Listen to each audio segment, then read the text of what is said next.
Selamat pagi Bapak Ibu yang terkasih, khususnya ibu-ibu yang cantik-cantik yang saat ini berada di Bengawan Catholic Center.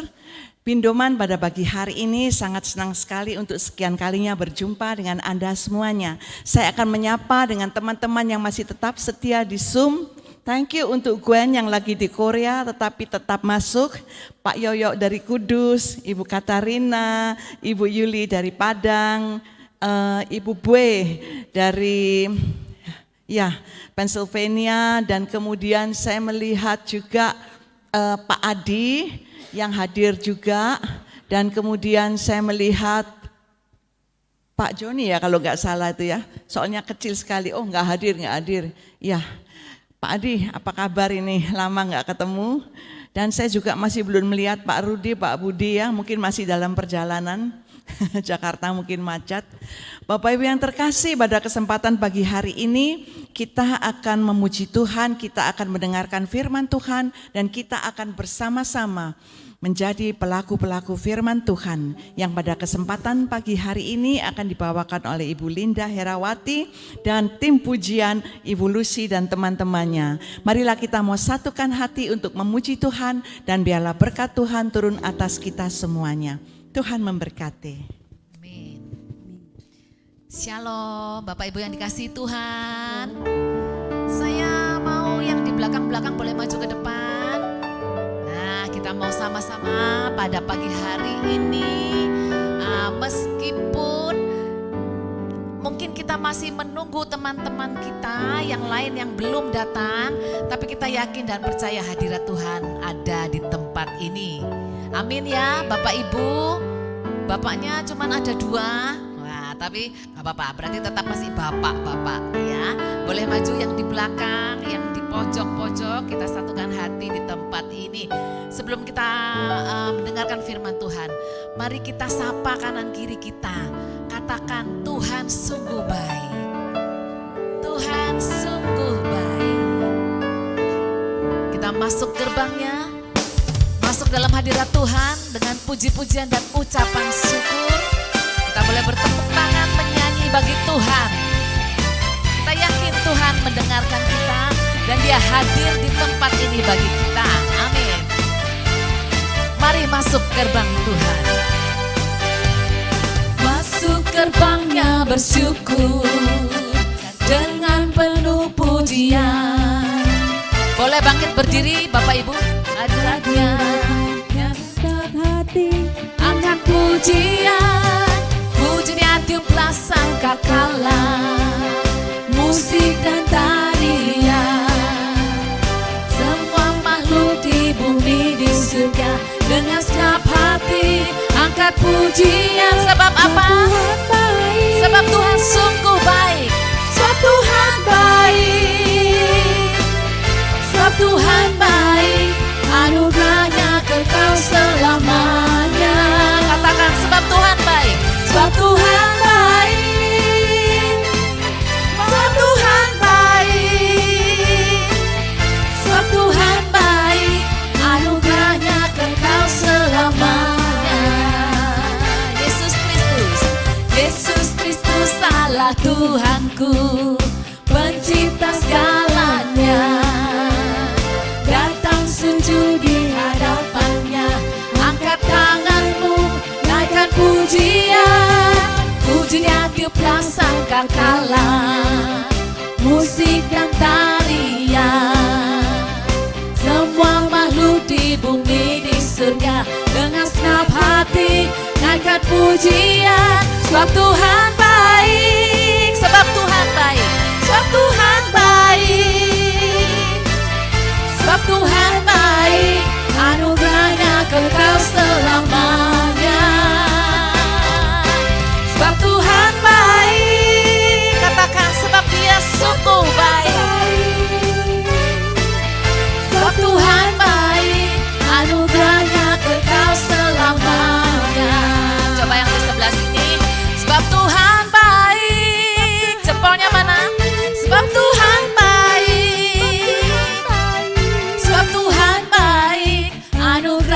Kekal selamanya.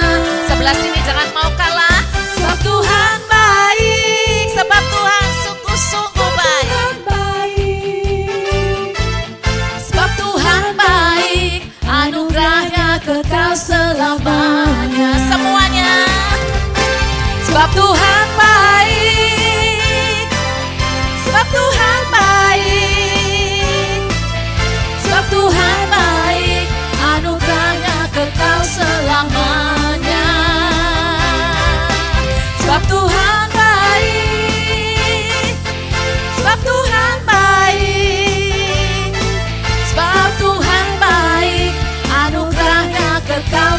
selamanya.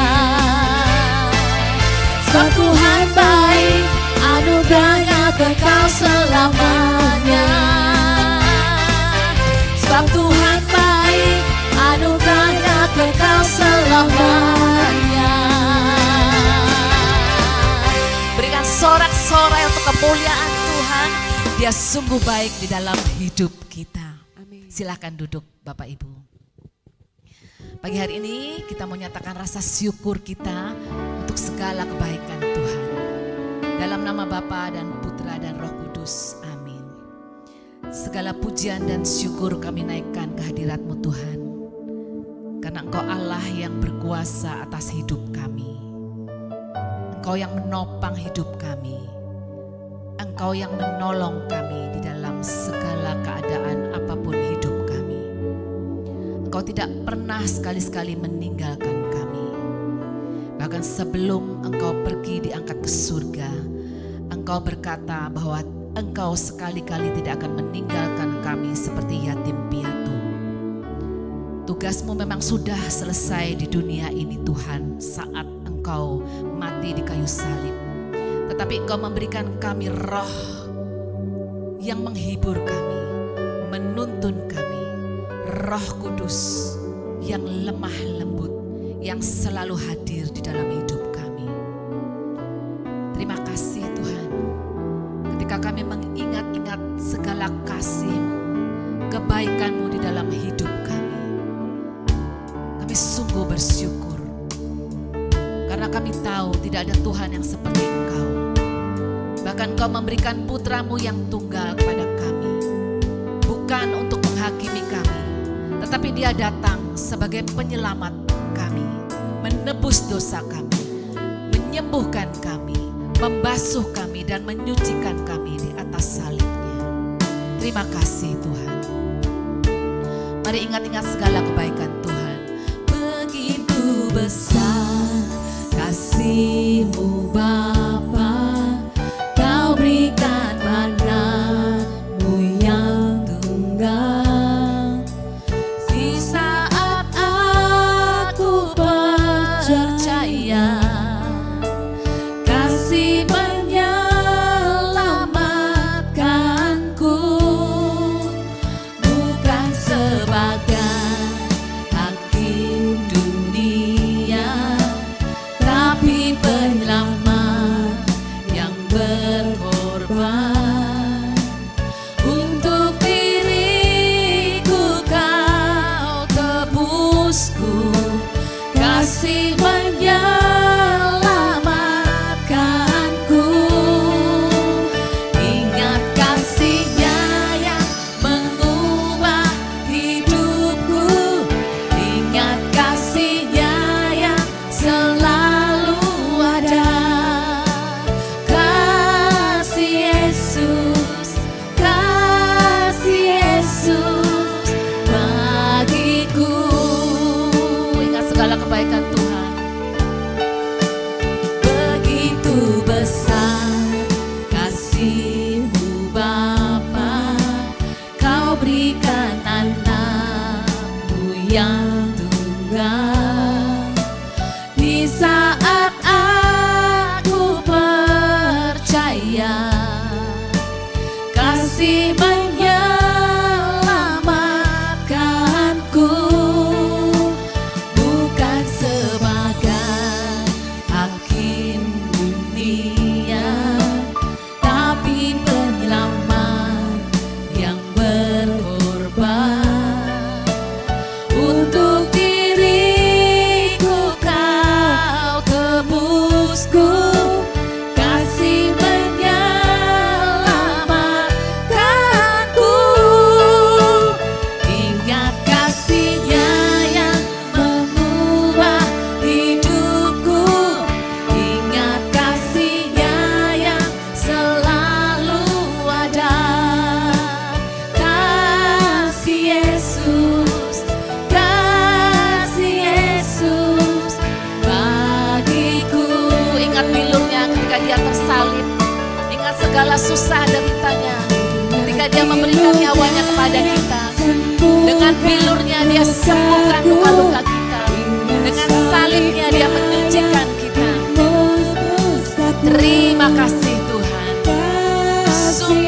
Sungguh besar kasih-Mu di dalam hidup kami. Yesus bagiku.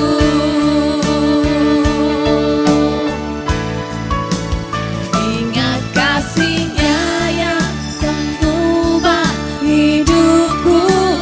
Ingat kasih-Nya yang selalu ada.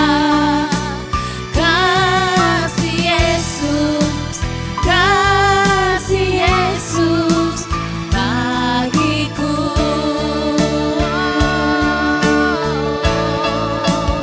Ingat bilur-Nya yang sembuhkan lukaku. Ingat salib-Nya yang menebus aku.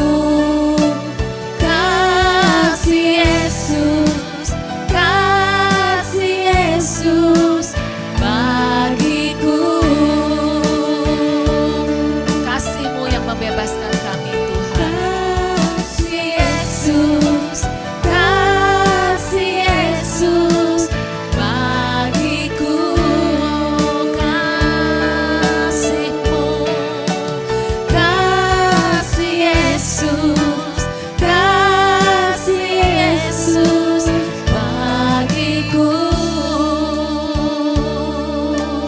Sebab kasih-Mu yang menyelamatkan aku Tuhan. Kemanakah kami dapat pergi menjauhi Roh-Mu yang kudus? Kemana kami dapat pergi dari hadapan? Jika kami mendaki bukit, Engkau ada di sana. Jika aku menaruh tempat tidurku di kediaman orang mati, di situ pun Engkau. Jika kami terbang dengan sayap fajar, tangan-Mu menuntun aku. Tangan kanan-Mu senantiasa membimbing aku. Terima kasih Tuhan. Terima kasih.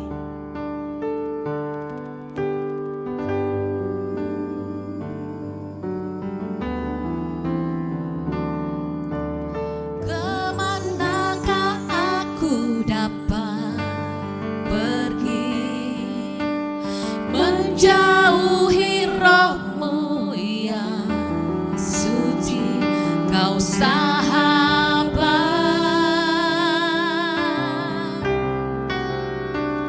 dan Kau dekat, dan Kau dekat Tuhan, bahkan seluruh pengabdianku tak bisa membalas kesetiaan-Mu. Sungguh mulia dan berharga. Katakan sungguh besar pengorbanannya di dalam hidup kita. Sungguh besar pengorbanan-Mu bagiku. Terlalu dalam untuk dimengerti. Sungguh besar, sungguh indah yang Kau pikirkan tentangku. Tiada terselami oleh hati kami Tuhan. Begitu dalamnya kasih-Mu kepada kami. Sungguh indah. Rasakan kasih Tuhan di dalam hidup kita. Kemanakah aku dapat pergi menjauhi Roh-Mu yang suci? Kau sahabat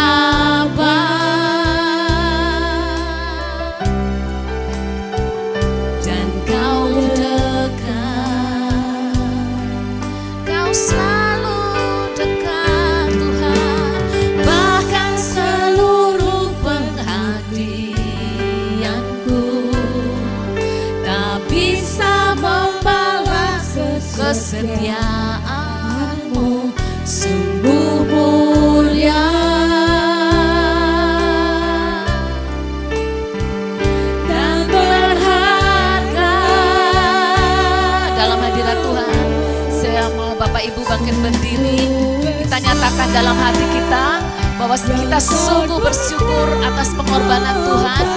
Kita sungguh berterima kasih karena Tuhan sudah hadir di dalam hidup kita. Dimengerti sungguh besar, sungguh indah yang kau pikirkan tentangku, tak terselubih bagiku. Sungguh indah Tuhan.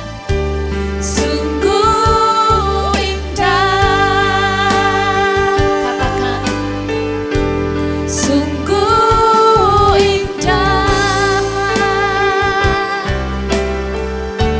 sungguh indah. kami sungguh berharga di mata-Mu Tuhan. Sungguh indah ketika kami melihat Engkau, memandang wajah-Mu Tuhan. Hanya Engkau yang kami kagumi di dalam hidup kami Tuhan. Ini hati kami, ini roh dan jiwa kami yang kami mau persembahkan di dalam hadirat.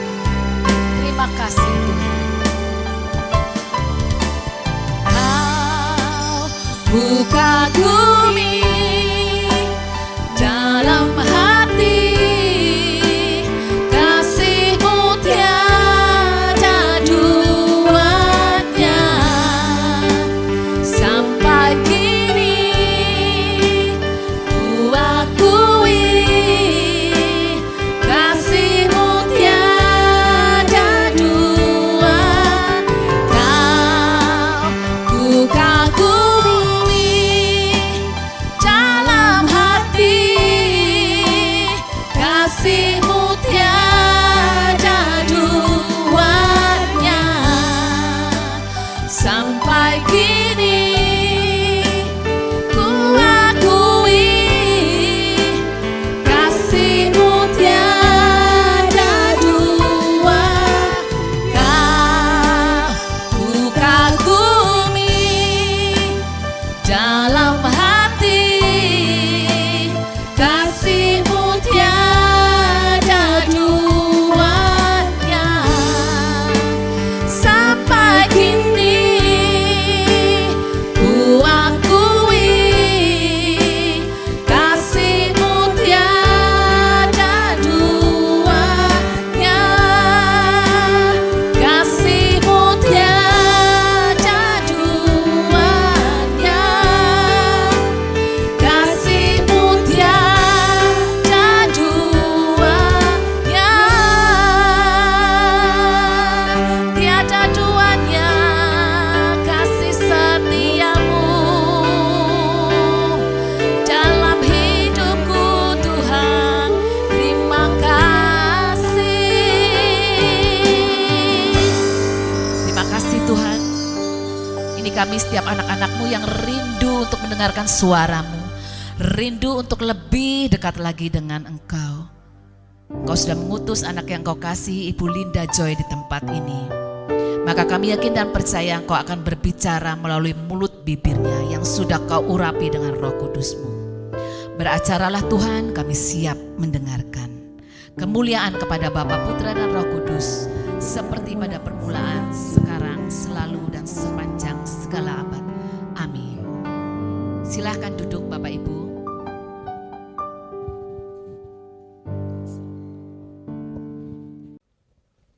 Shalom, selamat pagi.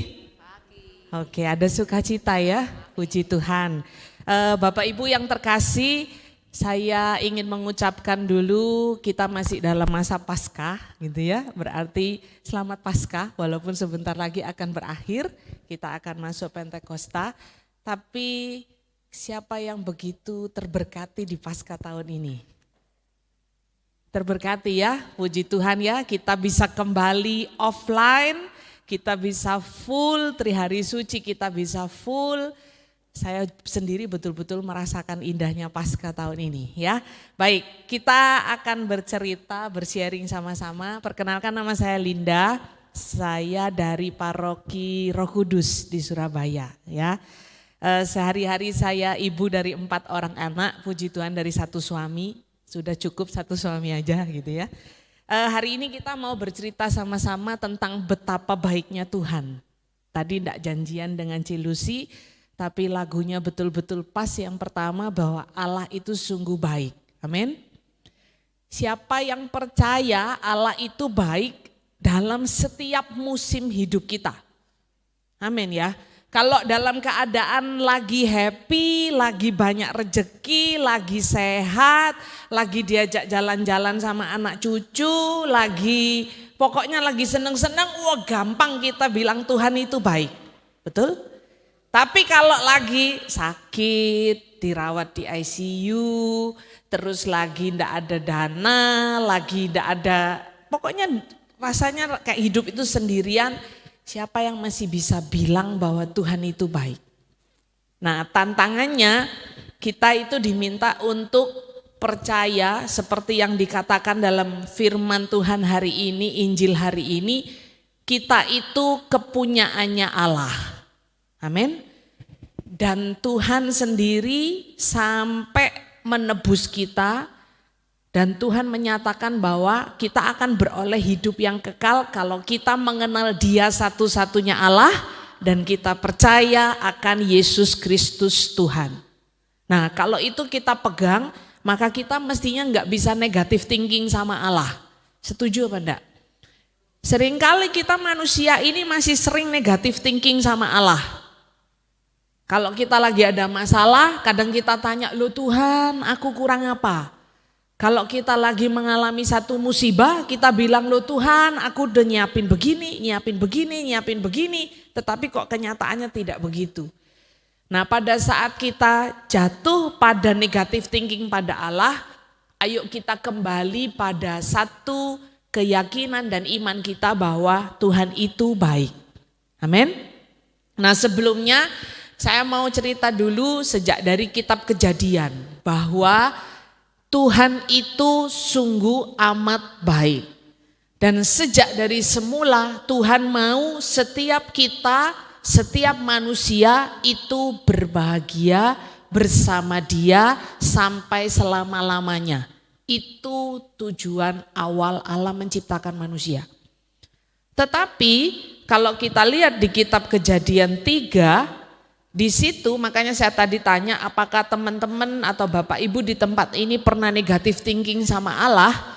Kalau kita lihat di situ pada saat Hawa dibilang oleh si jahat bahwa sekali-kali kamu tidak akan mati tetapi kamu akan menjadi seperti Allah.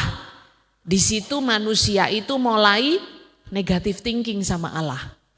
Negatif thinkingnya kayak apa? Oh ternyata aku yang katanya diciptakan sempurna sama Tuhan masih dieman-eman, masih ada yang diincrit karena ndak kepingin disamai, ndak kepingin sama dengan Dia.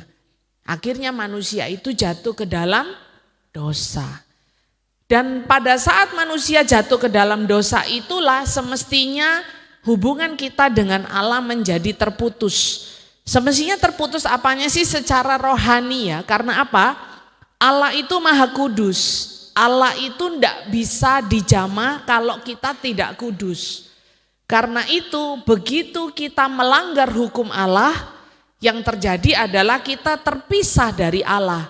Kita tidak bisa menyentuh kerahimannya itu. Dan di kitab Kejadian dikatakan bahwa upah dosa itu adalah maut. Ya, di Kejadian 2 ayat 17. Mungkin kalau yang bawa kitab suci boleh dibaca Kejadian 2:17. Dikatakan begini, "Tetapi pohon pengetahuan tentang yang baik dan yang jahat itu janganlah kau makan buahnya, sebab pada hari engkau memakannya pastilah engkau mati." Dan ini juga yang dikatakan oleh Rasul Paulus di suratnya di Roma 6:23 dikatakan bahwa upah dosa adalah maut. Jadi semestinya Bapak Ibu dan saya itu tidak layak untuk hidup karena kita sudah hidup dalam dosa, jauh dari keagungan Allah. Tetapi yang luar biasa, Allah selalu, saya katakan Allah yang selalu mengambil inisiatif untuk menyelamatkan manusia. Kalau kita baca sejak dari kitab Kejadian sampai akhirnya Allah sendiri harus mengambil rupa manusia, Allah selalu yang berinisiatif untuk menebus kita. Contohnya misalnya yang di Kejadian 3 ayat 21 itu ya. Kita lihat sama-sama di situ dikatakan, dan Tuhan membuat pakaian dari kulit binatang untuk manusia dan untuk istrinya itu, lalu mengenakannya kepada mereka. Semestinya di sini ada satu hal yang luar biasa, karena pada saat manusia itu jatuh ke dalam dosa dan akhirnya harusnya hari itu mati, tetapi Allah memilih untuk menukar guling, apa ya istilahnya ya, ditukar nyawanya itu dengan darah binatang. Dan itu yang membuat akhirnya Adam memandang bahwa oh ini masih ada kemungkinan Allah menyelamatkan saya, menyelamatkan manusia. Ada harapan akan lahirnya Mesias nanti. Dan pada saat Allah menyatakan bahwa aku akan mengadakan permusuhan antara keturunanmu dengan keturunannya yang akan meremukkan tumitnya itu ya. Disitulah semestinya Adam melihat ada janji keselamatan. Dan kalau kita lihat kenapa sih kok harus dalam bentuk perjanjian darah seperti itu? Karena kembali lagi kitab kita itu ditulis dalam bahasa Ibrani untuk yang perjanjian lama ya. Dan adat di Yahudi itu darah itu sifatnya menyucikan. Sifatnya membersihkan, sifatnya menyucikan dosa. Jadi supaya kita dosanya bersih harus ada kurban darah. Itu asal mulanya, sejarahnya seperti itu. Karena itu, karena yang harus ditebus ini manusia, itulah sampai Tuhan yang adalah roh harus mengambil rupa manusia. Dan itulah kenapa Yesus harus wafat di kayu salib sebagai imam besar, sebagai altar dan sebagai kurban. Jadi mungkin kalau biasanya kita ditanyai anak-anak atau cucu, kenapa kok Yesus harus mati di salib? Mungkin kita jawabnya, ya harus kayak gitu. Nah sekarang kita jadi tahu, kenapa kok sampai kita harus ditebus dengan darah juga. Karena di Mazmur 51 ayat 16, di situ Mazmur Daud bunyinya begini. Lepaskanlah aku dari hutang darah ya Allah, Allah keselamatanku, maka lidahku akan bersorak-sorai memberitakan keadilanmu. Jadi sejak manusia itu jatuh ke dalam dosa, memang kita sudah hutang kepada Allah. Dan hutangnya itu bentuknya adalah hutang darah. Nah kalau kita dalam gereja Katolik, kita punya Romo juga yang jago tipologi yang sekarang sedang bersekolah di Roma, Romo Bayu Ruseno itu ya, beliau sangat jago tipologi. Tipologi itu apa yang ada di perjanjian lama yang digenapi di perjanjian baru. Jadi kalau kita lihat pada saat setelah selesai kitab Kejadian tadi, hewan yang diambil kulitnya untuk menutupi Adam dan istrinya. Yang kedua, Allah masih ambil inisiatif lagi. Dengan cara apa? Pada saat Abraham mau mengorbankan Ishak. Itu juga bentuk kayak mau perjanjian darah itu tadi. Tapi kita tahu sendiri pada saat Abraham dengan setia membawa Ishak ke atas bukit, kemudian Allah melihat kesetiaannya, kembali Allah tidak tega, yang Allah lakukan apa? Digantikan dengan ada domba. Di situ ada domba yang tersangkut semak duri. Semestinya itu adalah tipologi dari anak domba Allah, yaitu Yesus sendiri yang nantinya akan memakai mahkota duri dan terbelenggu. Nah, kalau kita melihat seperti itu, saya percaya kita semua yang sering kali ikut PD, ikut Ekaristi, sering kali menerima sakramen sakramen tobat, atau menerima baptisan Roh Kudus gitu ya, tentu kita tidak akan lagi negatif thinking sama Allah. Kurang apa Tuhan itu sama kita gitu ya.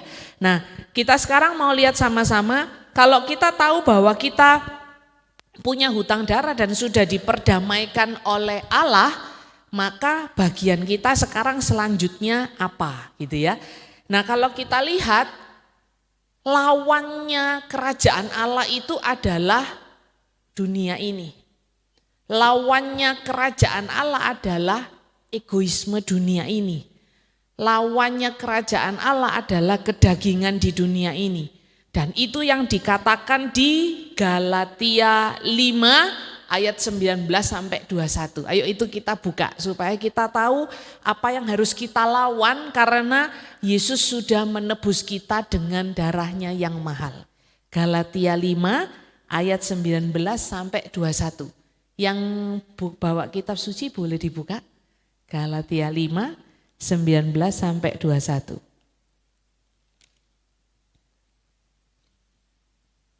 Oke, sama-sama kita baca ya. 3, 2, 1. Perbuatan daging telah nyata, yaitu percabulan, kecemaran, hawa nafsu, penyembahan berhala, sihir, perseteruan, perselisihan, iri hati, amarah, kepentingan diri sendiri, percideraan, roh pemecah, kedengkian, kemabukan, pesta pora, dan sebagainya. Terhadap semuanya itu kuperingatkan kamu seperti yang telah kubuat dahulu, bahwa barang siapa melakukan hal-hal demikian, ia tidak akan mendapat bagian dalam kerajaan Allah. Itu boleh digarisi. Ternyata yang dari kitab Galatia 5 ini oleh Gereja Katolik juga ada di dalam doa kuasa. Ada yang pernah doa kuasa? Wah itu kekuatannya luar biasa. Doa kuasa darah Yesus untuk bisa kita menjaga teritori kita, menjaga rumah kita. Kalau misalnya ada teman kita yang dalam kuasa yang bukan dari dia, kita bisa doakan rumahnya. Termasuk di situ adalah supaya kita dijauhkan dari itu. Roh percabulan, roh percideraan, itu semuanya disebutkan satu persatu. Karena apa? Memang lawannya kerajaan Allah itu adalah kedagingan. Dan kalau kita lihat, Yesus menunjukkan contoh bagaimana dia betul-betul menanggalkan kedagingannya. Yesus yang adalah Allah, yang adalah Raja, yang adalah segala-galanya. Kalau kita lihat di kayu salib, itu betul-betul kedagingannya dihabiskan. Contoh misalnya, kalau Yesus tidak mau ngasih contoh kedagingannya itu dihabiskan dan dia betul-betul menunjukkan kerendahan hatinya, pasti pada saat disesah, dihina, diludahi, kira-kira Yesus punya kuasa enggak untuk bikin itu semua habis? Pasti bisa, tetapi Yesus bilang, enggak, aku mau menyelesaikan sampai tuntas, sampai akhir. Nah itu contoh untuk kita, berapa banyak dari kita kalau misalnya difitnah dikit langsung protes, langsung nulis di sosmed gitu ya, enggak terima gitu kan, nulis di status, mangkel, pasang profil gitu kan. Bahkan kadang pasang profilnya rohani, pakai ayat kitab suci gitu. Tapi mestinya mau bales yang memfitnah itu. Nah coba kalau itu pernah terjadi bilang ke sebelahnya, itu kedagingan, tobat gitu ya. Jadi sosmed itu pakailah untuk hal yang baik, yang mewartakan nama Tuhan. Bukan dipakai untuk menyerang-menyerang seperti itu ya.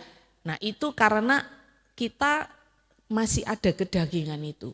Contoh lagi yang sampai akhir, Yesus menunjukkan betapa dia enggak gila dengan kuasa, enggak gila dengan ketuhanannya.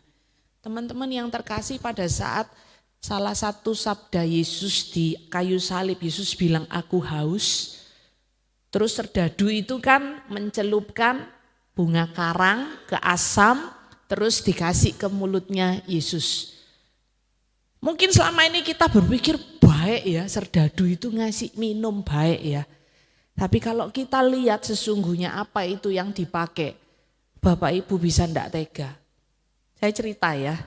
Jadi di zaman itu kalau BAB itu kan jongkok di seperti kayak lubang batu gitu ya. Terus ceboknya bukan pakai air, bukan pakai tisu, tapi pakai spons. Ya bunga karang itu. Dicelupkan seperti di cuka asam. Cuka asam itu wine yang grade-nya paling rendah, yang sifatnya antiseptik. Dicelupkan di situ dipakai untuk ngelap. Nah itu loh yang dipakai untuk dicucukkan dan dikasih ke mulutnya Tuhan kita. Saya waktu dengar kebenaran ini nangis di hati. Kita aja loh yang misalnya lagi di toilet yang gak ada airnya, terus cebok pakai tisu, terus tak tanyai, ada yang habis gini terus dilihat, wih apik ya warnanya ya, wih harum ya, kan gak ada. Yang kita lakukan apa? Cepet-cepet dibuang, kan kayak gitu. Loh ini loh yang dipakai untuk Tuhan kita. Jadi bisa bayangkan loh, sampai segitunya Tuhan itu betul-betul menghampakan kedagingannya. Dia tanggalkan nama besarnya, dia tanggalkan kuasanya, dia tanggalkan segalanya hanya untuk menyelesaikan misi di dunia ini. Dan itu yang dikatakan dalam Injil hari ini, aku telah mempermuliakan engkau dengan menyelesaikan pekerjaanku yang harus aku lakukan. Jadi Bapak Ibu yang terkasih, apapun panggilan kita hari ini, entah sebagai suami, sebagai istri, sebagai ibu, sebagai mertua, sebagai nenek, sebagai kakek, atau apapun, selesaikan dengan punya hati yang baik sehingga kita mempermuliakan Allah. Jauhi kedagingan. Kalau tadi kedagingan yang kaitannya dengan kita seringkali begitu pikiran jelek gitu kan, karena egoisme kita, terus akhirnya kita pakai di sosmed. Di situ lagi dikatakan apa? Jauhilah penyembahan berhala dan sihir. Mungkin kalau zaman dulu penyembahan berhala betulan menyembah berhala, menyembah patung lembu emas begitu ya. Mungkin kalau sekarang teman-teman enggak nyembah patung. Tapi maaf, ada yang enggak tahu di sini ada apa enggak yang masih ke Gunung Kawi. Bukan rekreasi, tapi betul-betul nunggu sampai katanya kalau buahnya jatuh ketiban rezeki, katanya gitu ya. Nah kalau seperti itu berarti kita udah berbuat dosa. Atau bentuk sihir zaman sekarang apa? Indonesia masih sangat kaya, santet lah ya, atau kuasa-kuasa apapun lah. Nah itu termasuk penyembahan berhala. Pakai susuk lah, mulai susuk yang perak, emas, diamond gitu ya. Itu ayo kita jauhi, kita ndak lagi. Atau mungkin itu ndak Bu, saya ndak. Siapa yang masih suka cari hari baik? Tanya tukang apa ini? Apa itu? Guamnya, ya toh? Hari baik dihitungkan. Suami tanggal sekian, istri tanggal sekian, digadukno ketemune tanggal sekian, pindah rumah cocoknya tanggal sekian. Nah itu juga termasuk berhala gitu ya.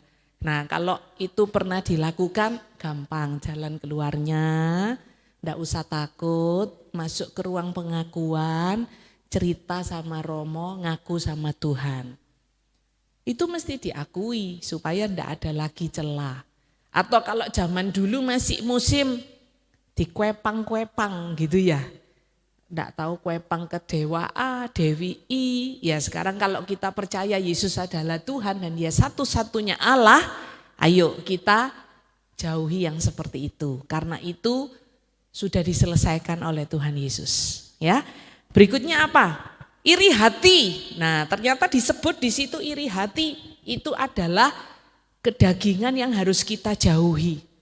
Yesus itu loh ndak iri sama orang-orang Sanhedrin, ndak iri sama orang-orang Saduki, ndak iri profesinya bakal direbut. Dia adalah rabi, diikuti banyak orang. Tapi terus begitu banyak orang ngikuti Yesus, yang dilakukan apa? Pergi ke atas gunung menyepi supaya tidak banyak-banyak yang ikut.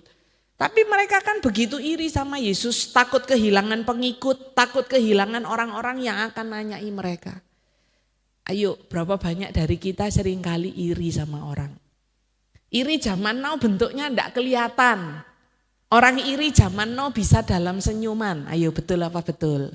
Contoh, kalau ada teman kita dapat undian mobil, misalnya di Hartono Elektronik dapat undian mobil, terus dia posting. Berapa banyak yang terus telepon dan bilang, wih selamat ya, aduh kamu dapat mobil, wih puji Tuhan. Atau malah gini, Papa kok iso deh untuk mobil ya Pak? Tuku piro deh, kupone piro banyak ini, kok bisa menang gitu ya. Berapa banyak yang seperti itu. Kalau saya melayani di anak-anak muda, saya biasanya bilang kalau Instagram itu membunuh kalian, lebih baik itu di uninstall. Karena banyak yang kayak gitu. Kalau kita betul-betul tahu bahwa sudahlah Tuhan itu sudah begitu baik sama kita, wis kita nggak akan iri dengan teman kita ke Paris. Saya kalau bilang ke mereka gini, Saya kalau bilang ke mereka gini, siapa di sini yang kalau di Surabaya sudah pernah foto di, foto di Tugu Pahlawan? Siapa yang pernah foto di Tugu Pahlawan? Posting dengan bangga, I am orang Surabaya gitu ya. Atau tidak usah di Tugu Pahlawan lah, panas, sing sodok iup logo Surabaya di KBS. Ayo siapa yang pernah foto? Padahal bule-bule itu kalau ke sini nyari foto di situ, gitu kan? Lah kitanya bingung nyari foto di Menara Eiffel. Ya toh? Rasanya kalau sudah sampai sana baru bangga. Loh itu terus akhirnya iri. Oh itu kok bisa berangkat ya, aku ndak. Loh itu sama, Eiffel itu loh di sana ya koyok di sini tuh Taman Bungkul.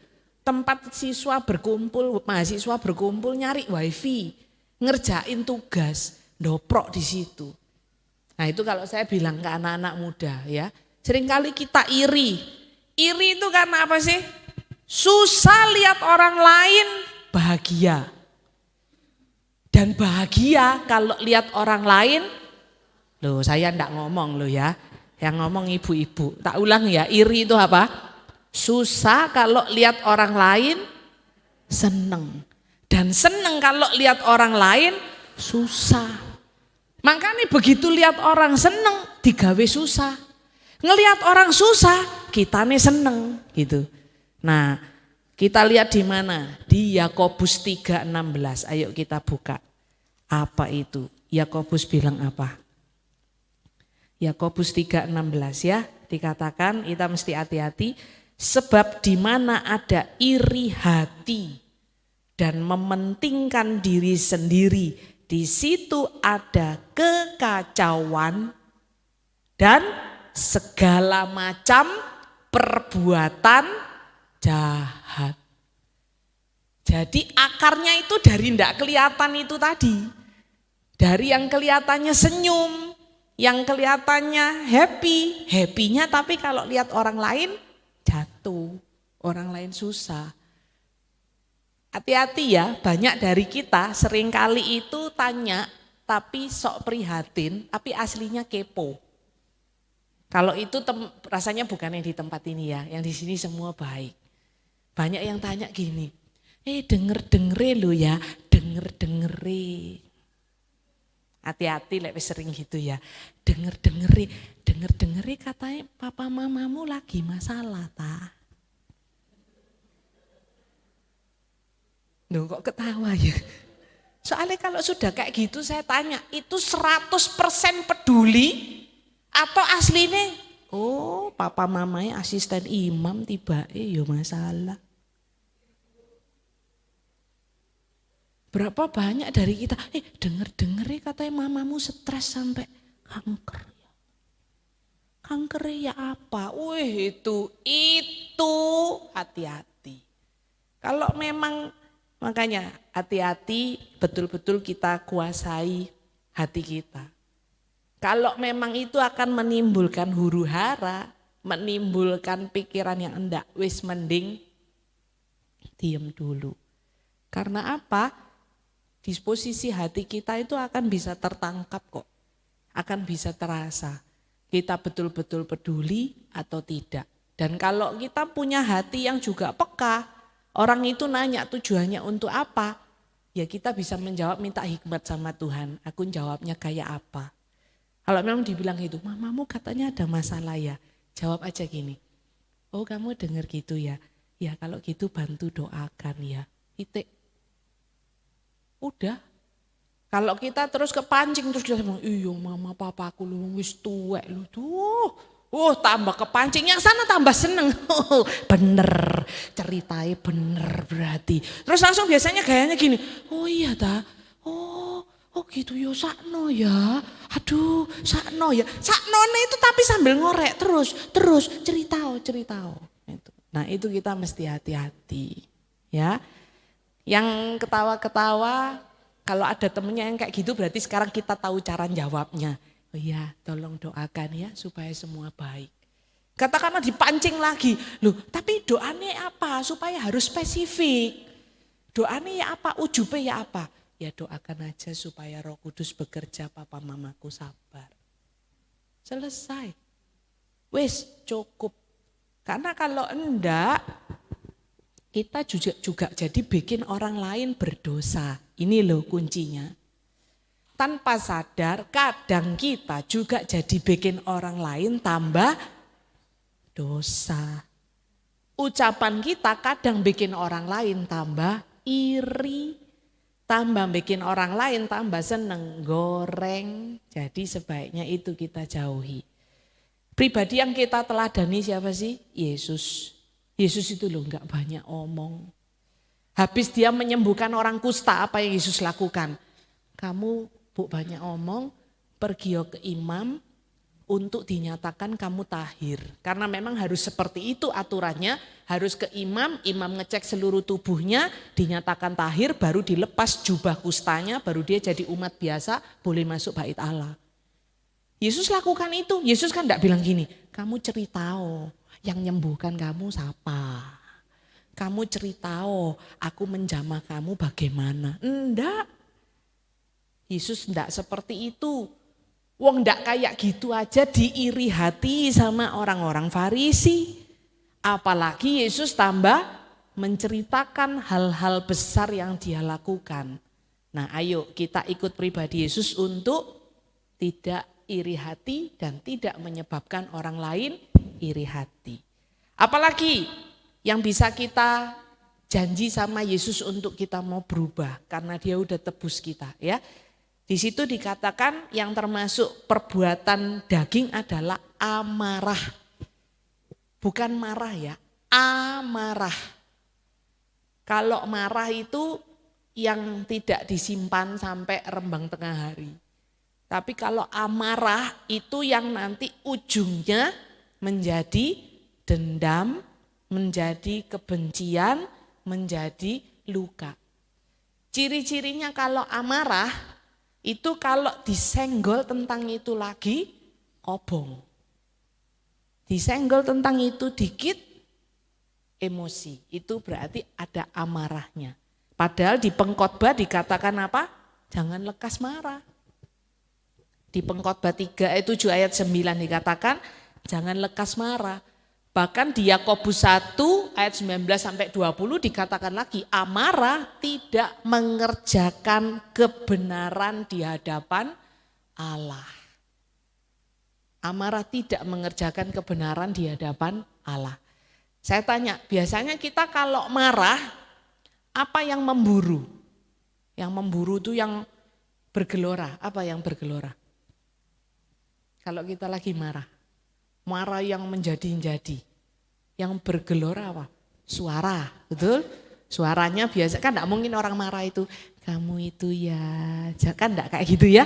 Tapi biasanya akan semakin gitu ya, semakin apa? Frekuensinya akan semakin cepat. Apalagi suaranya bukan do sama dengan C, tapi naik 5 oktav. Wah, tambah lama tambah kenceng gitu ya. Apalagi biasanya kalau sudah kayak gitu, matanya enggak ada orang marah merem gini kan, enggak ada. Meluotot. Nah, kenapa kok semua itu terjadi? Karena pada saat kita marah itu di tubuh kita itu kenceng banget itunya. Perputaran darahnya itu kenceng, makanya disebut naik darah. Naik darah gitu. Nah, caranya kayak apa? Lakukan seperti Yesus. Lakukan pause seperti Yesus. Yesus itu seringkali kan diperhadapkan contoh misalnya. Kita harus bayar pajak kepada kaisar apa enggak? Gitu kan? Itu kan pertanyaan yang menjebak, dan kalau Yesus emosi, Yesus bisa marah. Tapi Yesus memilih untuk tenang dan Yesus bilang, kasih kepadaku uang yang ada padamu. Terus Yesus kan kasih pertanyaan balik. Gambar siapa yang ada di sini? Dan Yesus cuma bilang, santai, berikan pada kaisar apa yang menjadi haknya kaisar dan berikan pada Allah apa yang menjadi haknya Allah. Ayo kita belajar seperti Yesus. Pada saat mungkin kita difitnah, kita dipojokkan, kita mungkin dapat tekanan, kita dapat pertanyaan yang jawab A salah, jawab B salah, jawab C ya salah.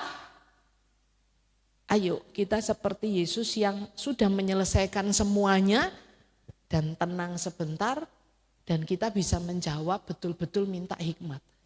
Kalau sampai gak bisa pun dalam gereja Katolik kita bisa lakukan doa Yesus di dalam hati. Bukan nyebut namanya Aladin 3 kali ya, bukan. Tapi kita sebut aja Yesus, Yesus, Yesus. Kalaupun sampai kita tidak dapat hikmat untuk jawab, ya udah, diam dulu, tenang dulu.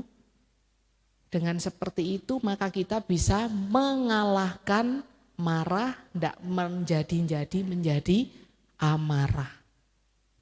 Semestinya amarah itu bentuk apa sih? Amarah itu adalah bentuk hati yang tersayat. Orang kalau marah atau amarahnya naik itu biasanya bentuk hatinya yang lagi perih. Makanya kepingin nunjukkan, hatiku ini perih, kamu ngerti yo, gitu kan. Nah itu yang bentuknya seperti itu. Tapi kalau hati kita diisi dengan Tuhan itu baik, Tuhan itu udah sayang sama aku.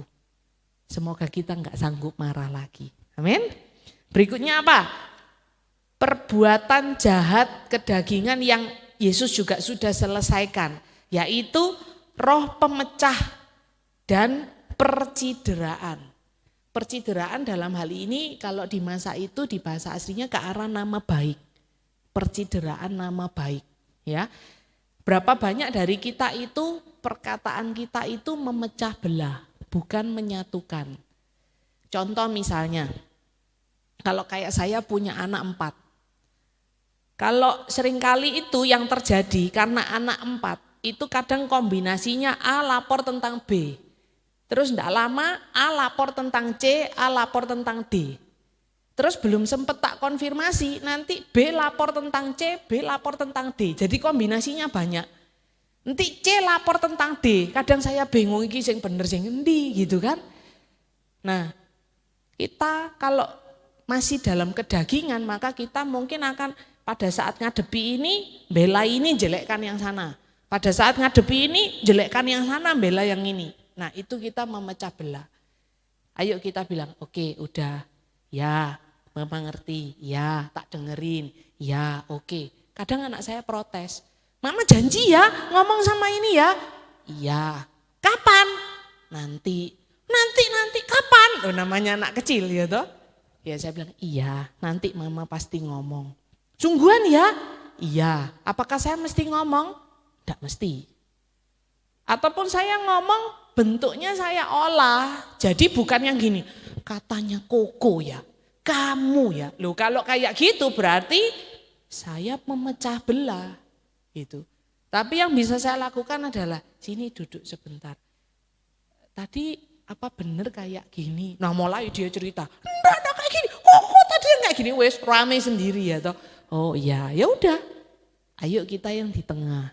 Nah itu contoh kalau dalam keluarga, juga kalau dalam komunitas, kan seringkali gitu, setiap orang itu punya versi sendiri-sendiri. Setiap orang punya sudut sendiri-sendiri. Makanya Yesus itu tidak mampu menghakimi kita. Yesus itu tidak pernah menghakimi kita, tidak pernah menghukum kita. Bahkan sampai ke yang nyambuk dia aja, Yesus bisa bilang, ya Bapa, ampunilah mereka karena mereka tidak tahu apa yang mereka perbuat. Tuhan kita itu melihat dari sungguhan sudut pandang yang dari atas loh. Yang kita manusia gak mampu lihat. Mungkin contoh sudut pandang sederhana yang bisa kita lihat. Serdadu terpaksa harus melakukan itu karena itu ditugaskan. Kalau enggak dia yang mati misalnya. Dan itu yang membuat Yesus bilang, aku gak bisa hakimi dia. Dan yang luar biasa, Cornelius yang nombak Yesus itu akhirnya yang bertobat dan mengatakan, sungguh dia ini anak Allah. Nah teman-teman yang terkasih, kalau kita tidak punya roh pemecah belah itu, maka kita tidak sanggup untuk menghakimi orang lain, harusnya tidak sanggup. Dan itu yang Tuhan mau, yang Tuhan sudah selesaikan. Nah judulnya ini kenapa kok sudah selesai, karena itu memang bahasa aslinya. Bahasa aslinya tetelestai, dalam bahasa Yunani, tetelestai, teta, eta gitu. Kalau ditarik ke akar katanya itu bahasa Aramnya nislam. Artinya sudah lunas. Jadi kita ini sudah dibayar lunas. Sudah ditebus lunas. Ibaratnya begini, kalau kita punya hutang ke teman kita 10 juta. Terus habis gitu kita tuh enggak sanggup bayar. Terus tiba-tiba teman kita bilang gini, sudahlah enggak apa-apa, itu untuk kamu, untuk memberkati kamu, wis enggak usah ngomong sapa-sapa, wis enggak usah bingung, enggak usah mbok pikiri, itu buat kamu, buat keluargamu, wis cukup. Nanti bila perlu kamu butuh apa, bilang ya, aku bantu kalau aku bisa. Kira-kira yang kita kasih grasi seperti itu, apa yang dia rasakan? Tertebus kan?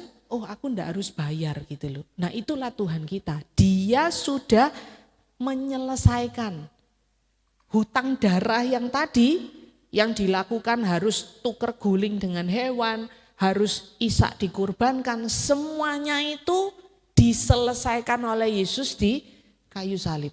Dan pada saat dia bilang sudah selesai, itu Tuhan maunya Bapak, Ibu dan saya juga sudah selesai terhadap kedagingan itu tadi.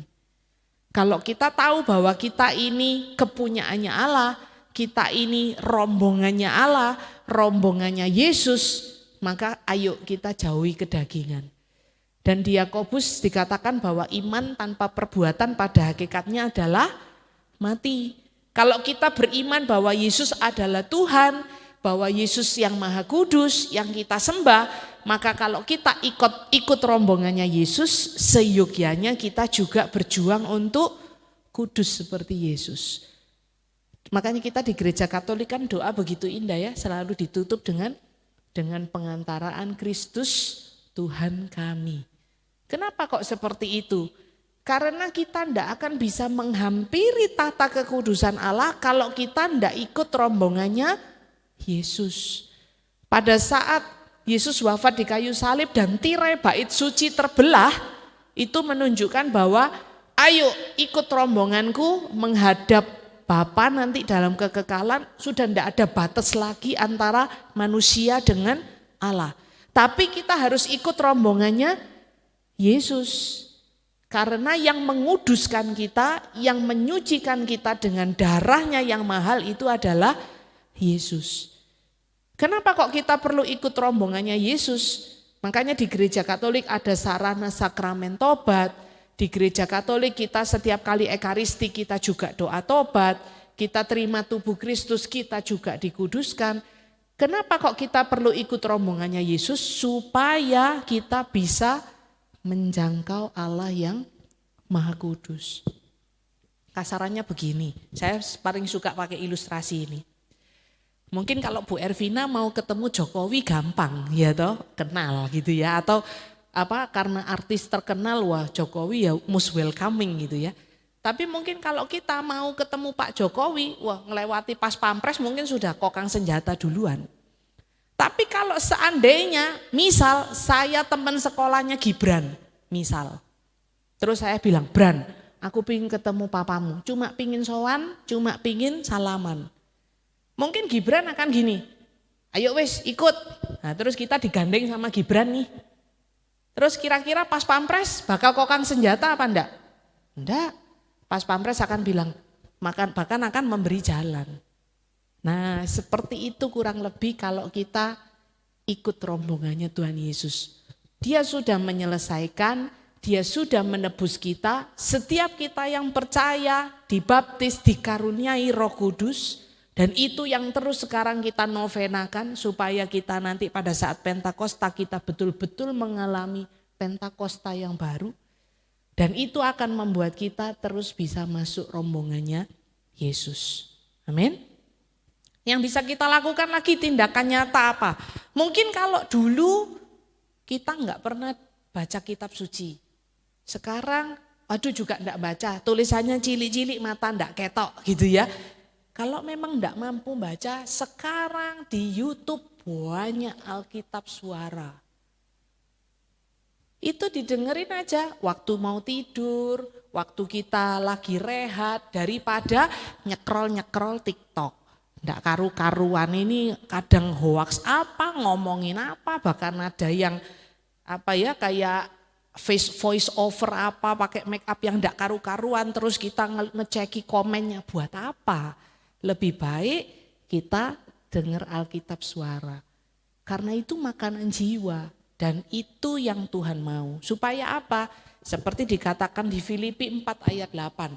Supaya pikiran kita selalu dipenuhi hanya yang benar, hanya yang mulia, hanya yang adil, hanya yang manis, hanya yang sedap didengar, hanya yang patut dipuji. Itu aja yang kita pikirkan. Sehingga pada saat kita mengalami badai, kita bukan menyalahkan keadaan, bukan menyalahkan Tuhan, tetapi kita bisa, Tuhan, apa yang aku harus perbaiki dan aku mau berubah menjadi lebih baik. Amin. Karena Tuhan sudah selesai membayar lunas hidup kita. Yang kedua, action yang bisa kita lakukan untuk betul-betul kita bisa ikut rombongannya Yesus adalah, Bapak Ibu udah jangan nyerempet-nyerempet lagi. Manusia itu senengannya ndak hitam, ndak putih tapi abu-abu. Sukaannya masih abu-abu. Contoh misalnya kalau kita masih punya tetua gitu ya. Kita tahu bahwa kalau penyembahan berhala itu tidak baik.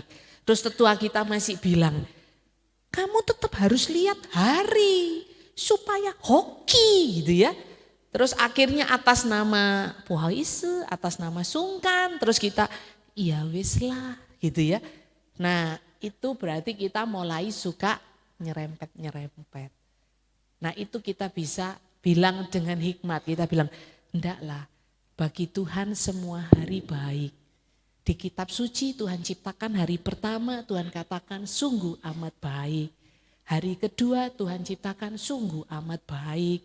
Hari ketiga juga sungguh amat baik. Berarti semua hari baik. Jawabnya pakai firman aja, jangan bilang, enggak aku Katolik. Katanya orang Katolik gak boleh gitu-gituan. Enggak usah. Kita jawab dengan hikmat Tuhan, dengan tenang, kita pakai firman Tuhan. Karena apa? Firman Tuhan itu adalah jalan, kebenaran, dan hidup. Jadi kalau mobil kita punya buku manual, kalau mesinnya mati kayak apa, kalau remnya blong kayak apa, kalau businya kebakar kayak apa, kampas remnya habis kayak apa, itu ada di manual booknya. Kita juga punya manual book. Manual book kita adalah kitab suci. Jadi apapun itu, makanya kalau habis gini Romo ngangkat kitab suci itu ya kan sambil nyanyi, sabdamu adalah jalan, kebenaran dan hidup kami. Itu betul-betul kita imani. Karena di dalam Injil hari ini dikatakan apa? Kita semua diselamatkan, dimenangkan, beroleh hidup yang kekal. Kita mengenal satu-satunya Allah karena Yesus sudah menyampaikan firman-Nya. Dan firman itu yang harus kita lakukan supaya kelak kita hidup kekal bersamanya. Sehingga sudah selesainya Yesus itu tidak sia-sia. Sudah selesainya itu betul-betul selesai. Dan setiap kita boleh bersama-sama dengan Dia dalam kerajaannya. Amin. Tujuan hidup kita pasti semua sama ya. Bukan cuma ngejar yang di dunia ini, tetapi yang lebih penting adalah yang kekekalan. Yang selama-lamanya itu. Supaya nanti kita berbahagia bersama Dia di surga. Kita boleh tundukkan kepala sejenak. Dalam nama Bapa dan Putra dan Roh Kudus. Amin. Tuhan Yesus yang Maha Baik, terima kasih atas setiap cinta-Mu. Terima kasih Tuhan, Engkau sungguh mengasihi kami. Kami mohon ampun Tuhan jika selama ini kami masih sering kali bermain-main dengan kedagingan kami. Seringkali kami masih jatuh dan jatuh lagi ke dalam dosa Tuhan. Padahal Engkau sudah menyelesaikan semuanya, Engkau sudah membayar lunas hidup kami. Tuhan, pada saat Engkau naik ke surga, Engkau berjanji bahwa Engkau akan mengutus roh penghibur yang akan menolong, menguatkan, mengingatkan kami, menegur kami untuk selalu setia di jalan-Mu, dan Engkau akan menyertai kami sampai kepada akhir zaman. Tolong kami Tuhan, Allah Roh Kudus, Engkau tuntun kami untuk bisa hidup kudus di hadapan-Mu, untuk benar-benar bisa menghidupi firman-Mu. Kalau Kau dapati hari ini kami jatuh, mohon ampun Tuhan, dan tolong kami untuk bangkit lagi, kembali menjadi pribadi yang betul-betul menjauhkan kami dari kedagingan kami. Jauhkanlah kami dari roh percabulan, roh kecemaran, roh hawa nafsu, roh amarah, roh perpecahan, roh mementingkan diri sendiri, roh iri hati, dan segala perbuatan jahat yang tidak berkenan di hadapan-Mu. Kuasai hati kami dengan roh-Mu yang kudus ya Tuhan, agar setiap hari dan semakin hari kami semakin indah di hadapan-Mu. Tuhan, Engkau yang paling tahu hati kami, Engkau yang paling tahu setiap kelemahan kami, Engkau yang paling tahu keterbatasan kami. Balut kami dengan roh-Mu yang kudus, balut kami dengan cinta-Mu, agar kami betul-betul boleh menjadi anak-anak Allah yang Maha Kudus. Terima kasih Tuhan untuk firman-Mu. Terima kasih Kau ingatkan kami untuk betul-betul setia menghargai pengorbanan-Mu di kayu salib. Terima kasih Tuhan, Engkau terus menegur kami untuk hidup benar hanya bagi-Mu. Hidup kami bagi-Mu Tuhan, hidup kami hanya bagi-Mu. Segala puji, hormat, kemuliaan hanya kepada Bapa dan Putra dan Roh Kudus, seperti pada permulaan, sekarang, selalu, dan sepanjang segala abad. Amin. Dalam nama Bapa dan Putra dan Roh Kudus. Amin. Terima kasih, Tuhan Yesus memberkati. Terima kasih Bu Linda, sharingnya sangat luar biasa dan firman-Nya yang sangat menguatkan kita semua. Ya, semoga kita semua yang sudah ditebus oleh Tuhan Yesus dengan pengorbanannya di kayu salib, kita dapat memperbaiki diri dari hari ke hari dan menyenangkan hati Tuhan dengan semakin hari semakin berbuat baik melalui perkataan, melalui perbuatan kita sehari-hari. Shalom Bapak Ibu yang terkasih, selamat siang.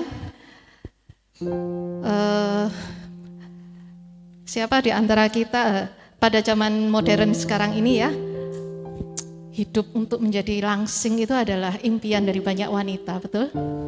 Saya sendiri ini suka makan, tapi kepinginnya langsing, susah itu.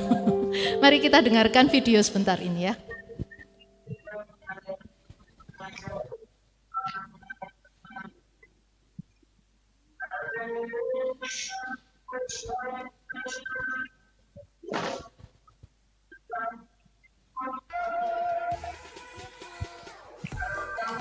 Durian kesukaan saya.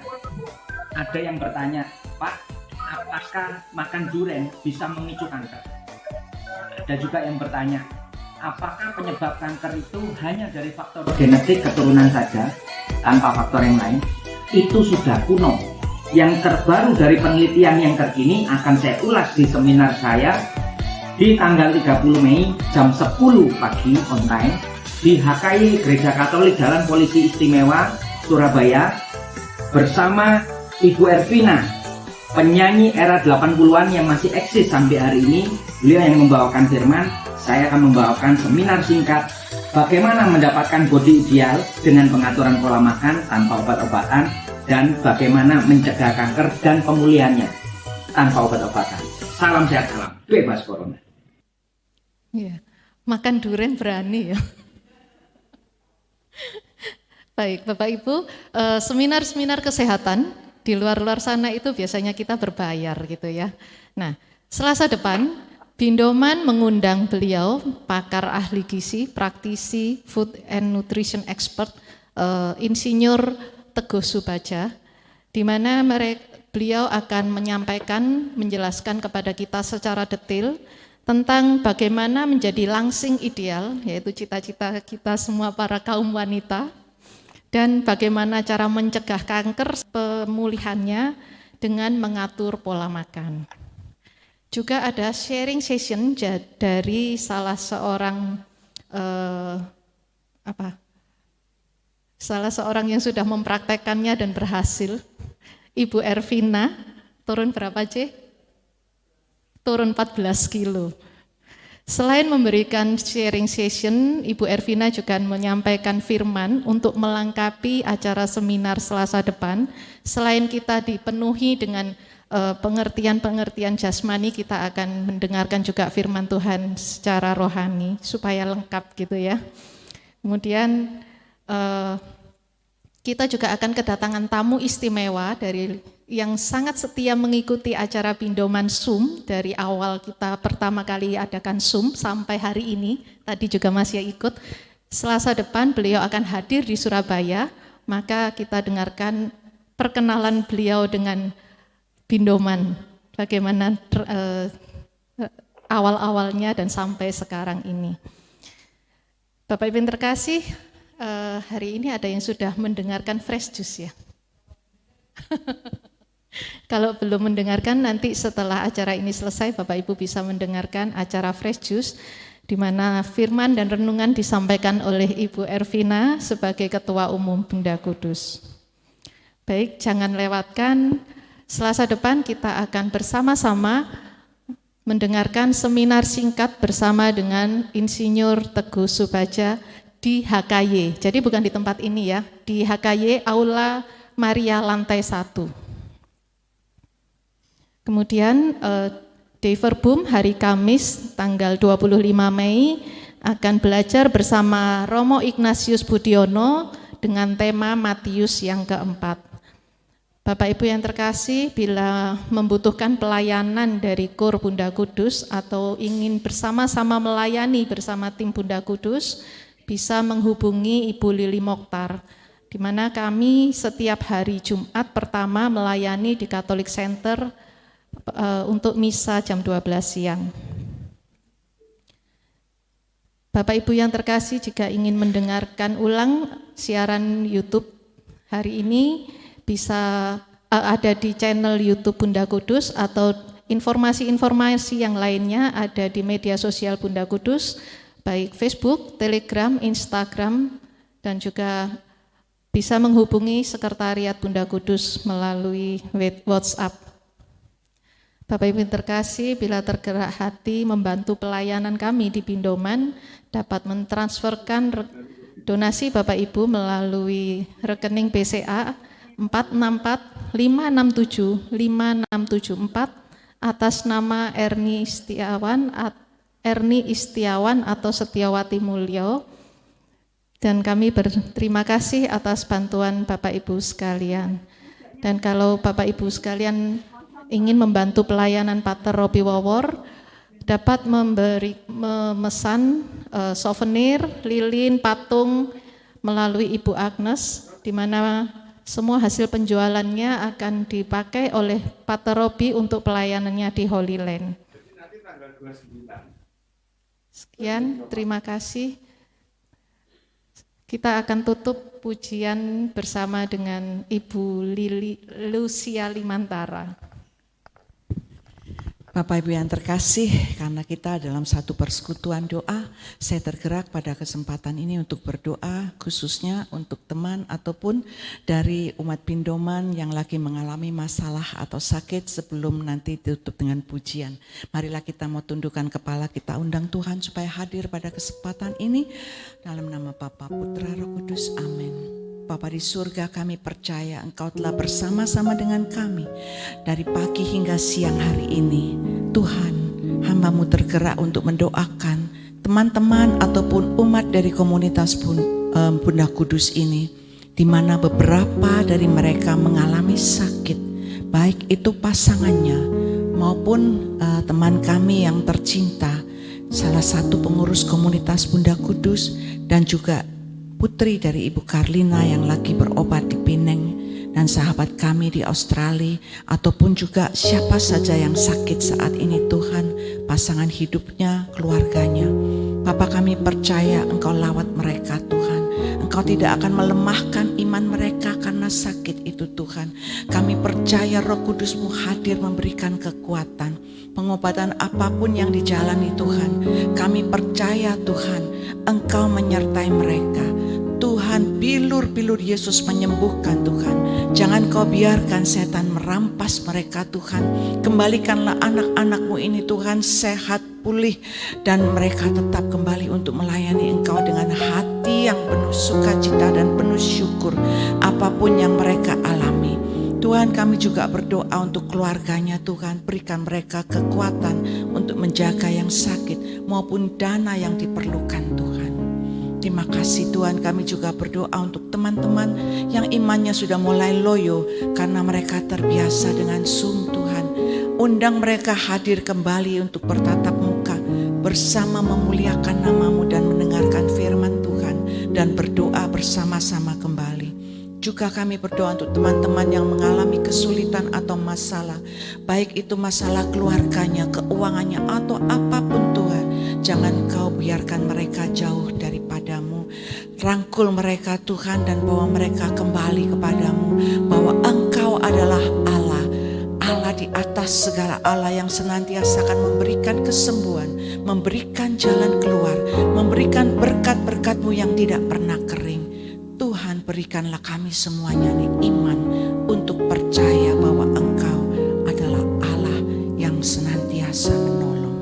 Terima kasih Tuhan, biarlah berkat-Mu turun untuk kita semuanya dan jalan keluar Kau berikan untuk kita semuanya.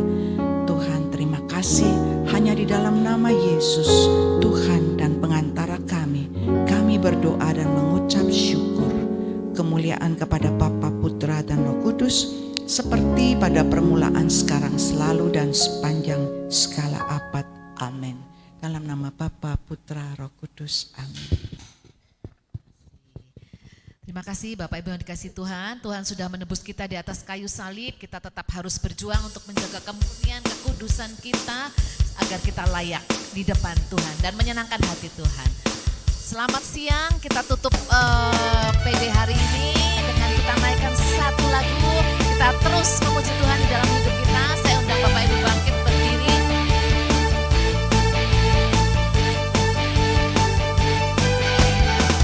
Terpujilah nama-Mu Tuhan, kuat dan penuh kemuliaan.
Selamat siang, selamat melanjutkan tugas kegiatan kita berikutnya. Tuhan Yesus memberkati. Amin.